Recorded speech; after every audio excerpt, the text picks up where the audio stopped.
It was supposed to be the perfect getaway, a fun-filled trip to Disney World to kick off the school summer break.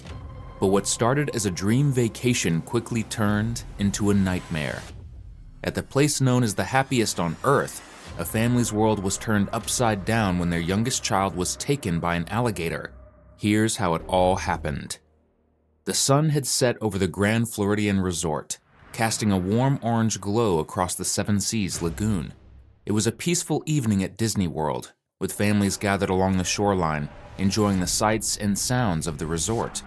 The air was warm, the evening sky dotted with stars, and the hum of distant fireworks from the Magic Kingdom added a touch of magic to the atmosphere. For the Graves family, this was supposed to be the perfect vacation, a time for relaxation and memories that would last a lifetime. Little did they know that their world was about to turn sour. Matt and Melissa Graves had traveled from their home in Elkhorn, Nebraska, to Florida for a getaway with their 2 children. Lane, their 2-year-old son, was a ball of energy, always curious and full of life. His older sister, Ella, just 4 years old, played nearby as their parents kept a close eye on them. The family had spent the day exploring the park and had returned to the resort for some quiet time by the water. Their stay had been filled with the kind of happiness one could only imagine when visiting such a place, a world of magic, smiles, and shared memories. The resort was peaceful that evening, with the setting sun casting a warm glow over the water and families gathered around to enjoy the open-air movie screening by the pool. It should have been a perfect night, one that would be etched into their hearts as another chapter of their family adventure. Lane had always loved the outdoors, and on this evening he was engrossed in making sandcastles at the edge of the lagoon. The water lapped gently against the shore, and the little boy with his tiny hands scooped up the sand, creating what he believed were his grand creations. Matt stood close by, watching his son's playful concentration. There was no reason to be concerned. The family was well aware of the no swimming signs posted along the shoreline, and they were being cautious, staying near the water's edge but never venturing into the deeper sections. Lane was only a foot or so into the water, his feet barely submerged. The world around him was peaceful, filled with the sounds of families laughing, children playing, and the distant fireworks overhead. There were no warnings, no signs of danger. There was tranquility that evening, but everything changed in an instant. Suddenly, a large alligator appeared from the water, moving with terrifying speed and precision. It lunged at Lane, clamping its jaws around his small body. Matt's heart raced as he heard the splash. For a split second, he thought it was something innocent, maybe a wave, or perhaps Lane had accidentally stumbled into the water. But as he turned, he was met with an unimaginable sight. His son was caught in the gator's mouth, being dragged toward the deeper waters. In that split second, all of his instincts screamed for him to save his child, to do whatever he could to wrest him from the jaws of the predator. Matt's heart raced as he sprinted toward Lane, his arms outstretched. He reached for his son only to find the alligator's powerful jaws clamped tightly around Lane's head. Without hesitation, Matt plunged his hands into the gator's mouth, his fingers brushing against the slick teeth in a desperate attempt to pry them loose. His fingers slipped, but he kept pulling, willing himself to force the alligator to release its grip. Melissa, horrified, ran into the water as well, trying to help, but the alligator was too strong. For a fleeting moment, the gator struggled, twisting its body and briefly releasing its hold, but it regained its grip in a matter of seconds, and with a terrifying power, it retreated into the deeper waters of the lagoon, dragging Lane with it. In those moments, Matt's mind was overwhelmed with disbelief. He had tried to save his son, but the creature's sheer strength and speed were too much. All he could do now was watch in helpless terror as the alligator disappeared into the water, taking his son with it. Within minutes, emergency responders were on the scene. Authorities were notified, and a search was initiated.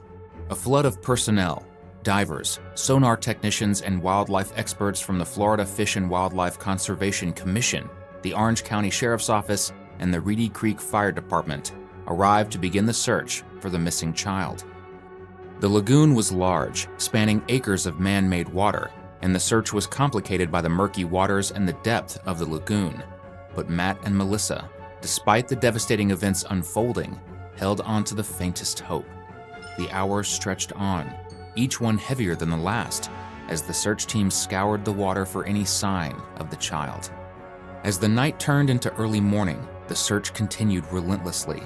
Matt and Melissa were devastated, their minds consumed with grief and fear, unsure if they would ever see their son alive again. It was an excruciating ordeal, long drawn-out hours of waiting and wondering. The family huddled together, surrounded by the constant hum of activity, but none of the commotion could drown out the suffocating silence that gripped them. At 4:30 p.m. the following day, after 16 hours of tireless searching, the worst news possible arrived. The body of little Lane Graves had been found. Divers had located his body in about 7 feet of water near the spot where the attack had occurred the previous evening. There were signs of trauma to his head and neck, and medical officials confirmed that Lane had drowned. Despite Matt's heroic attempt to rescue his son, the battle was lost.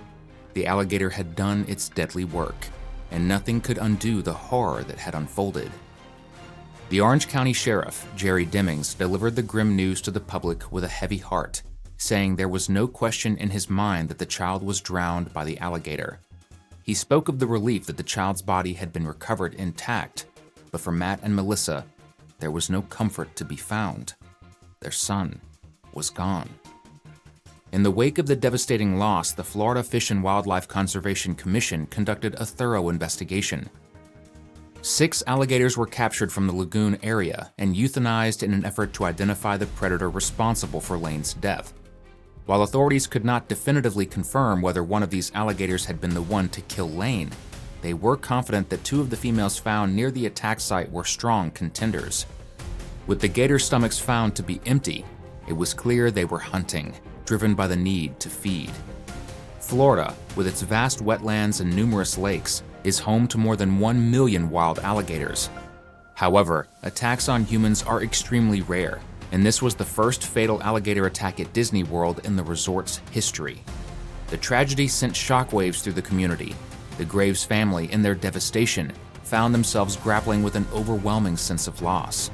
In the days that followed, Disney World closed the beaches at all of its resorts out of an abundance of caution as a precautionary measure while the alligator was being hunted.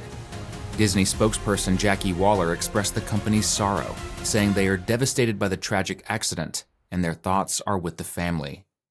Despite the overwhelming grief, the Graves family found a way to honor their son's memory. In the wake of Lane's death, they established the Lane Thomas Foundation, a charity dedicated to helping families with children in need of life-saving organ transplants. The foundation was born out of the family's desire to turn their unimaginable tragedy into something that could help others. The Lane Thomas Foundation has since helped over 93 families, providing financial support for non-medical expenses like travel and lodging for families whose children are undergoing transplants at Omaha's Children's Hospital or Nebraska Medicine. The Foundation's mission has been a beacon of hope for families in crisis, and it continues to carry forward Lane's legacy of love and compassion. In August of 2017, Disney unveiled a statue in honor of Lane, a lighthouse representing the Lane Thomas Foundation, adorned with 2 blue stars and a plaque inscribed, "Presented to the Lane Thomas Foundation, a beacon of hope, a light of love." The lighthouse stands as a powerful tribute to the strength and resilience of the Graves family amid unimaginable loss. Though the heartbreak of Lane Graves' passing will forever linger, his spirit lives on through the mission of the Lane Thomas Foundation, which continues to shine as a guiding light in life's darkest moments. Just over 2 years after the tragic loss, the Graves family experienced a new chapter filled with hope and joy. Matt and Melissa welcomed the birth of their baby boy. They named him Christian Lane Graves, with his middle name serving as a loving tribute to the son they lost far too soon. In a public statement, the couple opened up about the complexity of their emotions, grieving the irreplaceable loss of Lane while celebrating the miracle of new life. Although we know the pain of losing Lane will never go away, we feel God has blessed our family with this precious miracle of life, the statement read. We know Ella and Christian have their brother Lane watching over them as their guardian angel. Be sure to like and subscribe as we have more heart-wrenching stories on the way.